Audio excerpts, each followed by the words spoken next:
Olá, gente! Estamos iniciando mais um Olhar Especial e hoje o tema é muito interessante, um novo modo de pensar a inclusão. Nós estamos aqui com Nilza Montanari, que é diretora da Montanari Desenvolvimento Inclusivo. Olha, fica com a gente que nós vamos aprender um monte de coisa. Mas então, Nilza, eu já vou pedir para... Vamos pôr as imagens? Vamos começar? Sim. Porque aí você vai falando para a gente dessas imagens. Olha só, gente, vamos colocar. Aí nós temos a Nilza no seu trabalho? Isso, no escritório da consultoria, né, que eu presto consultoria para as empresas em inclusão de pessoas com deficiência. Então, eu preparo todo o ambiente corporativo para receber as pessoas com deficiência, todo tipo de deficiência. Tá certo. Tá? A próxima? Esse foi uma palestra de lançamento da consultoria, há 4 anos atrás. Chamei o pessoal de RH das empresas de Campinas e região, onde eu estou instalada, e apresentei o meu novo trabalho, meu novo projeto, que até então eu trabalhava em empresas como CLT. Então, já vou fazer uma pergunta aqui. Volta para nós, gente. Volta aqui na geral, que eu gosto da geral porque fica eu e a Nilza. Isso. Aproveitando, Nilza, então, já que você já mostrou um pouquinho ali do seu trabalho, eu queria saber como nasceu a Montanari. Montanari Inclusiva, assim? A consultoria? Sim. Tá.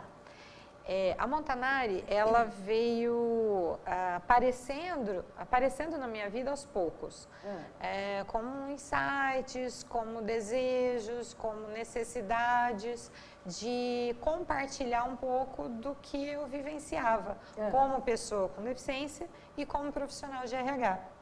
Então, ela começou, se a gente for fazer uma retrospectiva, lá na faculdade.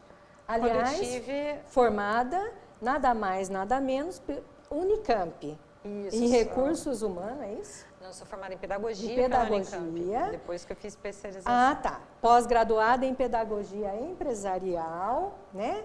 E MBA em gestão estratégica de pessoas. Sim. E também palestrante, diversas outras coisas aqui. Sim. Tá, mas vamos lá. Na faculdade você estava dizendo? Na faculdade eu comecei a ter o contato com as dificuldades da pessoa com deficiência, porque até então eu vivia no meu bairro, numa região onde as pessoas são muito acolhedoras, é um bairro de periferia, daqueles antigos, onde as pessoas ainda sentam na rua. Em Campinas. Tá.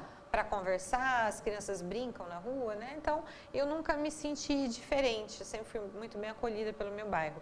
E na Unicamp, eu esbarrei na primeira barreira, que foi a arquitetônica. Poxa, mas então lá na faculdade. Na escola foi tranquilo? Na escola foi tranquilo. Olha só. Né? Escola também do meu bairro, né? Tá. E isso já me trouxe uma inquietude. Mas eu deixei guardadinho, levei o meu curso. Mas o que aconteceu? À frente, eu cheguei lá, não tinha sala de aula para eu estudar no andar de baixo, só no andar de cima. E não possuíam nem rampa e nem elevador. Numa faculdade? Numa faculdade da Unicamp, né? Eu tinha essa mesma visão, eu pensei, nossa, eu vou chegar na Unicamp, ela tem uma experiência de tecnologia de ponta, de pesquisas, então eu estou tranquila, vou chegar lá, vai ter todos os recursos que eu precisar. Não foi isso que aconteceu. Bem na aula inaugural, eu já fiquei sabendo que não tinha sala de aula embaixo. E aí, você fez para subir? Eu não subi. Né, que essa já foi minha primeira postura como pessoa com deficiência. Eu forcei o ambiente a se adequar para me atender minha necessidade. Que personalidade, hein? O diretor até sugeriu que meus amigos poderiam me auxiliar nas escadas e eu questionei sobre a queda. De quem seria a responsabilidade? Da universidade, dos meus amigos ou minha? Se eu me sujeitasse a subir as escadas carregada, né? Tá. Ele não soube responder, então eu respondi por ele. Né? Eu disse que a responsabilidade era minha e que eu não ia arcar com isso, né? De uma queda. Tá. E que a universidade tinha que me oferecer toda a estrutura necessária. Afinal, eu tinha prestado vestibular como qualquer outro aluno, como qualquer outro calouro. Não teve lei de cotas? Não, lá não. Em resumo, eu passei uns 2 anos, eu acho, tendo aula onde cabia, né, eu e minhas amigas, que era quase majoritariamente feminino o grupo, né, porque pedagogia, então eram cerca de 33 alunas, né, e um menino, que era o bendito ao fruto, nosso colega, numa sala onde caberia 15 pessoas. Né? Então, 33, mais uma cadeirante, mais a mesa do professor. Então, a gente teve alguns episódios de incompreensão por parte dos professores, que não me identificavam ali no meio, né? Então, eu não sabia por que com tanta sala no andar de cima, a gente estava apertado ali na sala. Eu tive um pós-traumático dessa sala, que foi ficar 8 anos sem comer pão de queijo, porque a lanchonete era do lado, então assava-se pão de queijo todas as noites, né? Então, eu dei um tempo, né? Mas depois de 2 anos, eles construíram um anexo, aí sim todo adaptado, com toalete, com rampa, com uma série de salas no andar de baixo, possuía os andares de cima, mas com a série de salas no andar de baixo, e reformaram também o prédio principal da pedagogia, né? Reformaram o toalete. Eu lembro que eu fui com o diretor dentro, mostrei altura de espelho, pia, fiz mesmo o trabalho de orientação para as minhas necessidades. Porque naquela época não tinha aquela obrigatoriedade da lei que tem hoje para qualquer projeto de arquitetura, a lei da acessibilidade, que nós temos que assinar. Eu digo nós porque eu sou arquiteta, né?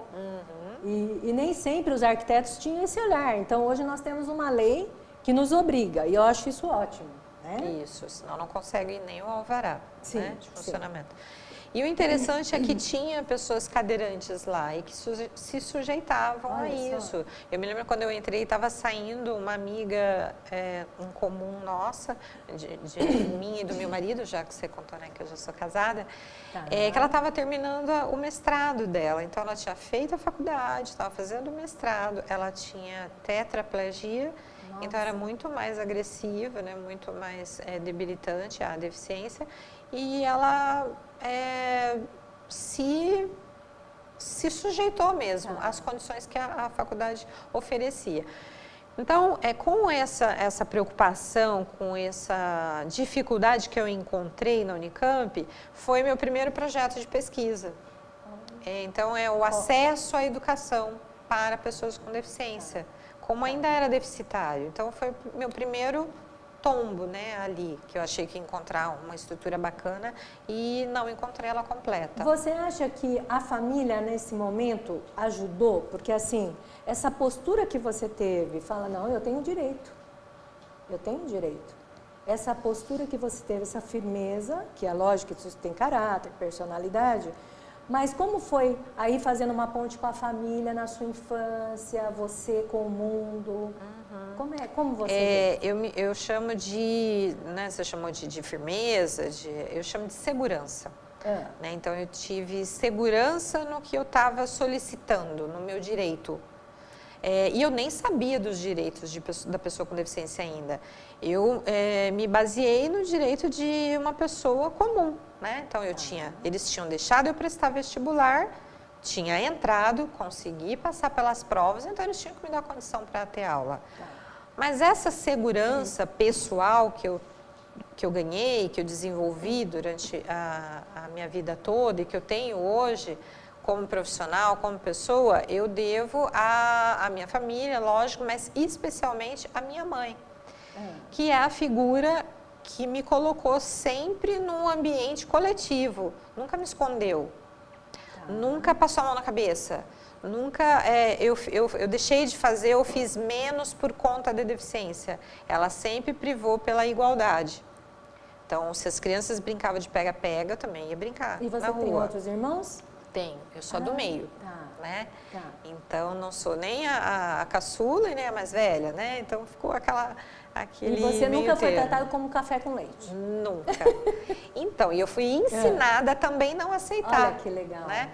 Que legal. Fiz a minha reabilitação desde 1 ano de idade, que eu tive deficiência com 40 dias. Aliás, eu acho importante, né, gente? Como é que foi essa deficiência? Isso. Então, você nasceu? Eu nasci sem deficiência, aí tive um pouco de desidratação, fui internada para tomar soro e saí depois de 3 dias do hospital com a deficiência. Nossa. A suspeita cai em torno de algum tipo de infecção, até a paralisia, que aproveitando, né, o ensejo e a oportunidade aqui, a gente está vendo a volta desse fantasma no Brasil. Sim. Então, a importância de se vacinar. Na época não tinha vacina. Não tinha, né? Ainda não tinha. E fala o nome da vacina. É a vacina de poliomielite, olha, gente, né? aquela gotinha. A gotinha.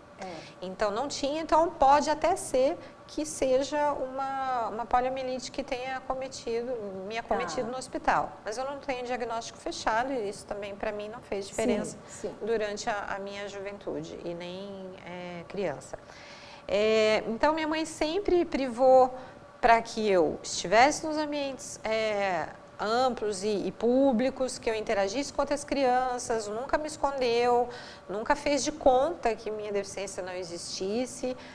Sempre me colocou numa escola regular do estado, então eu tive uma vida comum, uma vida normal, né? E assim eu me inseri na sociedade, na comunidade. E eu acho que eu criei essa personalidade mais segura do que eu consigo fazer, do que eu sou capaz e do que eu quero. E na juventude, assim, continuando, como é que foi a juventude? Ela mandou, gente, algumas dicas pra gente, né, do que perguntar, como é que era. Eu achei bem legal, porque muitas vezes eu fico um pouco assim, será que eu posso falar? Como é que é? Um pouco, né? E aí você coloca, né, da juventude, você sair, namorar, se arrumar com as outras meninas. Segui um curso normal também. Eu nunca sofri nenhum tipo de preconceito ou diferença, eu acho. Saía para baladas, antigamente chamava sonzinho, né, gente? Não é da época de vocês, né? Mas eram sonzinhos, algumas discotecas. Com 18 anos eu já comecei a dirigir, meu pai me deu um carro adaptado. Então eu levava as minhas amigas que não tinham carteira, né? Que isso era um objeto de grande importância para mim, que era a minha locomoção. Foi assim que também eu fui para a faculdade, né, com o meu carro. Né? E, então, assim, foi uma vida tranquila, normal, com o desenvolvimento de qualquer jovem, né? Até, de novo, entrar na Unicamp, que foi um divisor de águas. Quando eu entrei na Unicamp, eu cresci muito, me desenvolvi muito.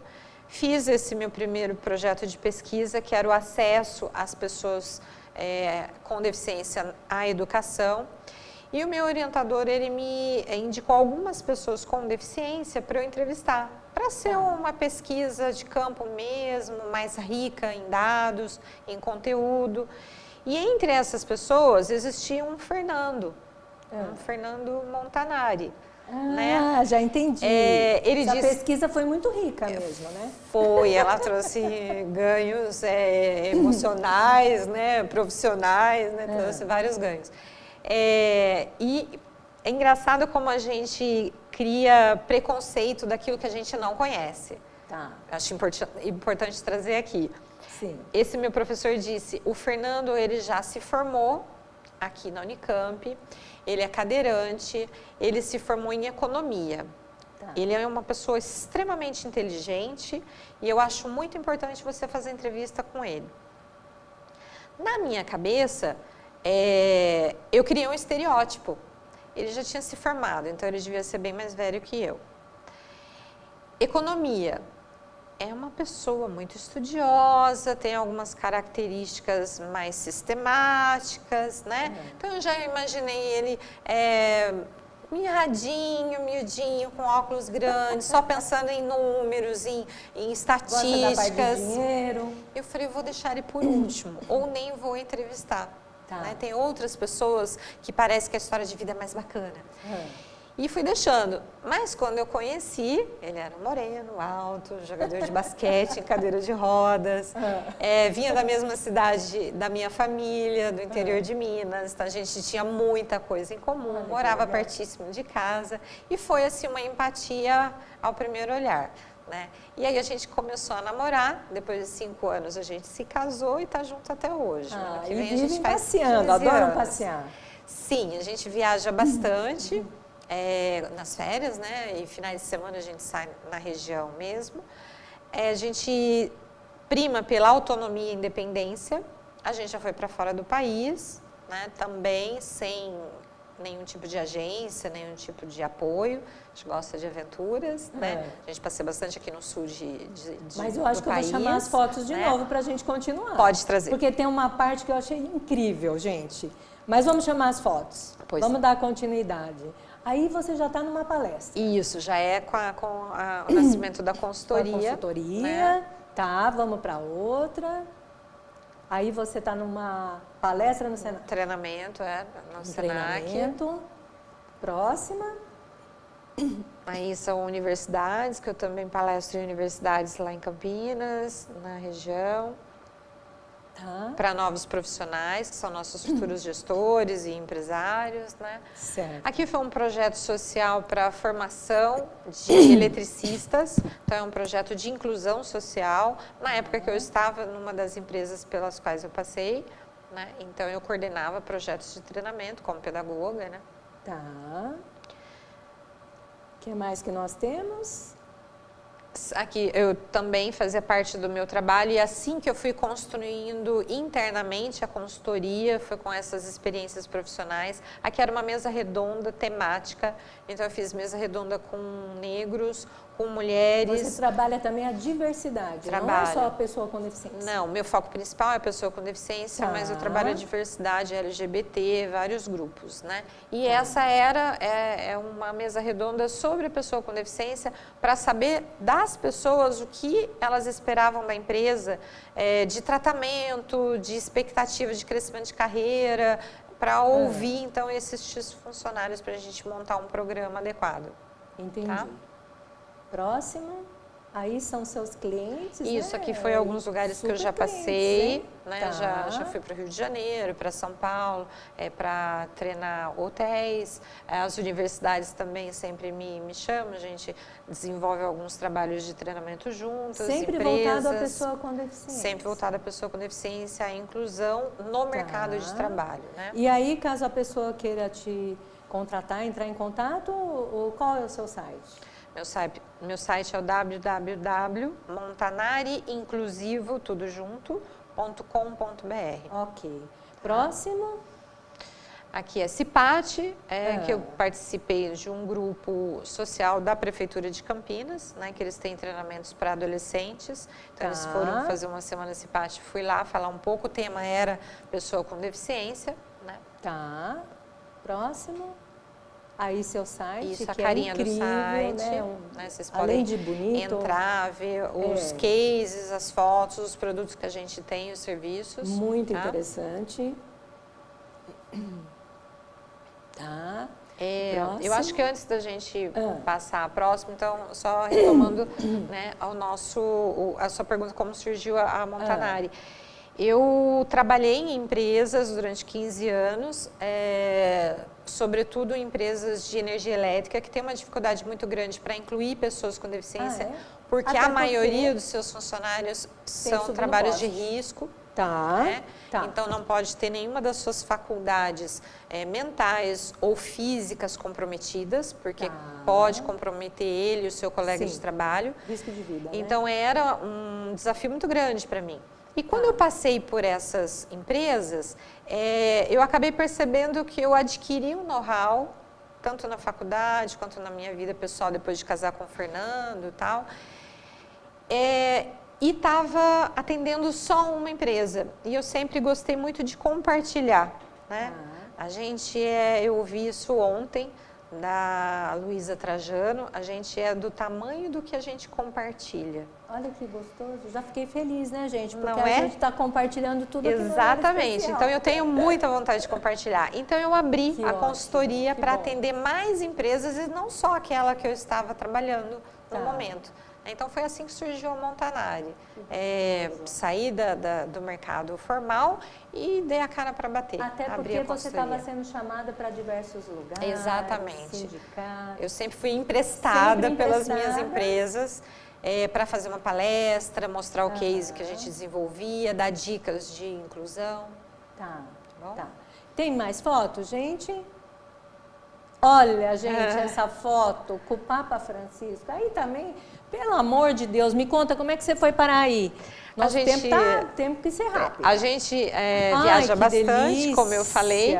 E numa das Lá nossas no viagens Vaticano? no Vaticano. Foi uma coincidência, a gente estava lá pela segunda vez, não íamos no Vaticano, mas o Fernando, que é o Esse é o meu marido Fernandão. do lado, ele queria tirar foto do alto da igreja, então a gente falou, então vamos, né? A gente vai lá em cima, tira a foto daquela Tem avenida. mais uma foto, gente, com o Papa, não tem?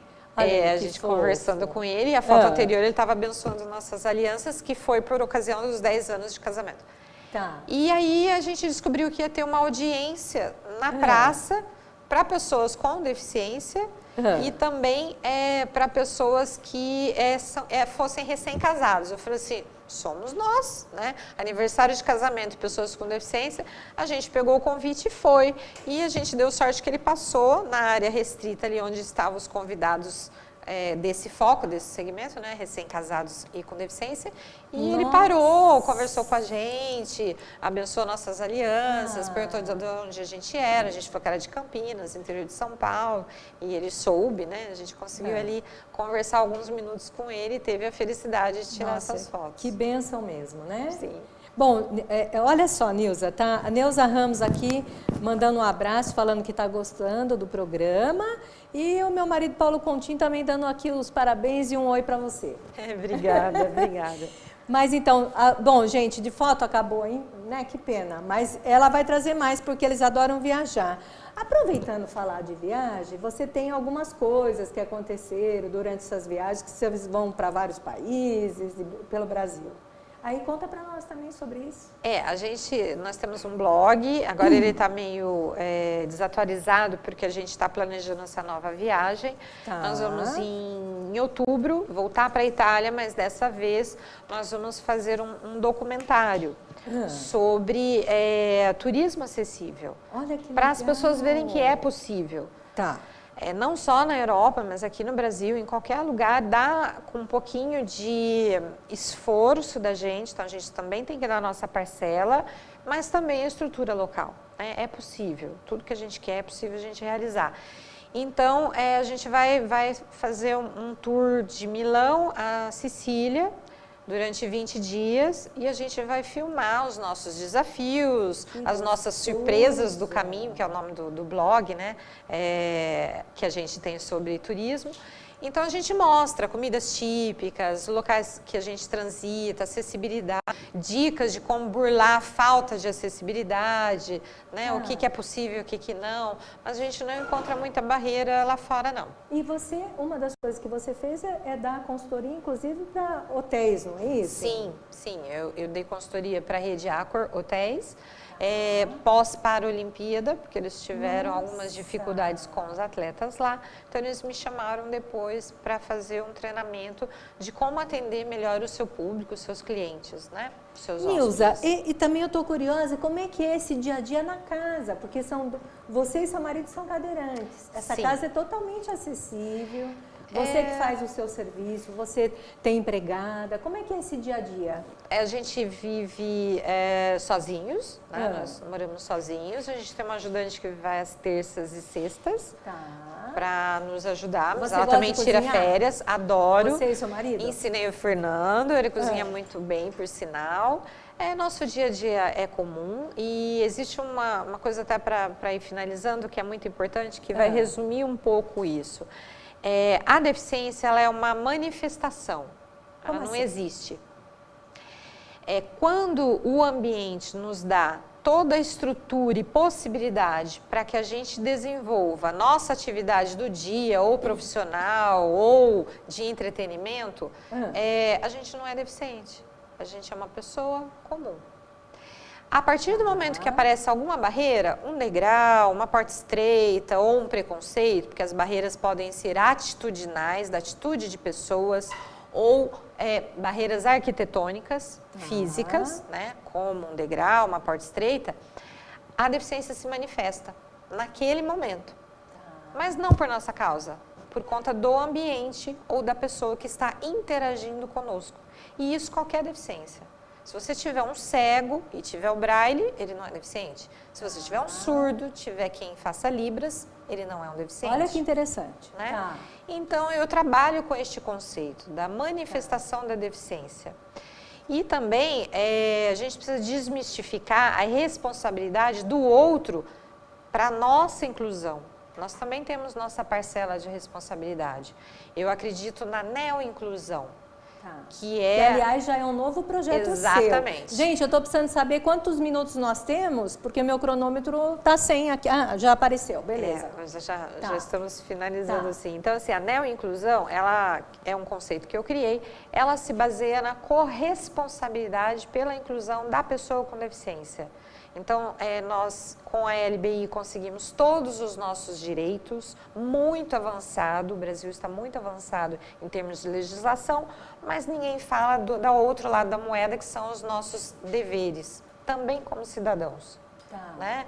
De respeitar as vagas, de respeitar a fila, de atender a expectativa de uma empresa onde eu quero trabalhar. Então, não é só entrar na empresa e ser cotista, eu tenho que oferecer resultados, eu tenho que entrar no horário, eu tenho que ter assiduidade, assim como outro funcionário. Sim. E em outros campos, a mesma coisa. Então, a inclusão começa com a pessoa com deficiência, em parceria com o ambiente.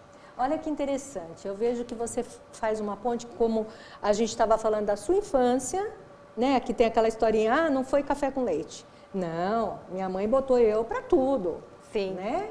E você vai na empresa com esse mesmo olhar, Sim. com essa mesma atitude. Porque assim, que bacana. Temos direito? Temos direito, mas também temos os deveres, né? E você vai colocando isso. E eu acho que isso faz a diferença, sim. E outra coisa que você falou, não sei se, mas eu acho que rapidamente a gente consegue, quando você me fez lá falando de como era a educação na inclusão hoje e como era antes, uma segregação. Isso, a neoinclusão, ela veio, eu desenvolvi acompanhando a trajetória mesmo da pessoa com deficiência. Então, antes havia a segregação total da pessoa com deficiência, onde ela era escondida em casa, ficava só no ambiente familiar. Depois houve a integração nos anos 70, o ano 1981 foi o ano internacional da pessoa com deficiência, onde o ambiente recebia o PCD, mas não fazia nada para facilitar o deslocamento dele e o convívio. Depois veio a inclusão nos anos 90, que aí o ambiente começou a se moldar para receber melhor a pessoa com deficiência e oferecer oportunidades iguais a ela. E a neoinclusão é um avanço dessa inclusão, né? Que ela se volta agora para a pessoa com deficiência, porque, de certa forma, a gente já conscientizou a sociedade e o ambiente dessa necessidade, então a gente tem que fazer a nossa parte. Uma outra coisa que você coloca, que eu acho interessante, etiqueta social e corporativa para os PCDs. Na verdade, é para as pessoas que vão lidar com a pessoa com deficiência. Sim. Existe algumas etiquetas, como não tocar na cadeira sem permissão. A cadeira, ela faz parte do nosso ambiente corporal, né, do nosso espaço corporal. Não chamar as pessoas por nomes pejorativos, deficiente, ceguinho, o mudinho, muitas vezes falam isso. São pessoas com deficiência, aí nos seus segmentos, né, auditivo, visual, físico. E tem muitas outras coisas que daria pra gente fazer um programa. Que vai ser o próximo programa que eu já estou convidando ela, gente, porque ela tem que voltar aqui, porque nós precisamos saber mais coisas. Mas, gente, eu vou agradecer muito aqui as Libras do NURAP, viu? Essa turma que está fazendo a diferença aqui no nosso programa. E eu vou pedir, e também as TVs comunitárias que levam para vocês o programa em tantos lugares longes daqui. E, Nilza, eu quero que você finalize. Bom, queria agradecer a todo mundo que está nos assistindo, que parou esse tempinho para nos ver e falar desse assunto. Fazer um agradecimento especial para você pela iniciativa do programa. Achei muito bacana ser um programa exclusivo sobre esse tema. E queria deixar como mensagem inclusão sempre, inclusão em todo lugar. Legal. Um beijo para vocês. Um abração.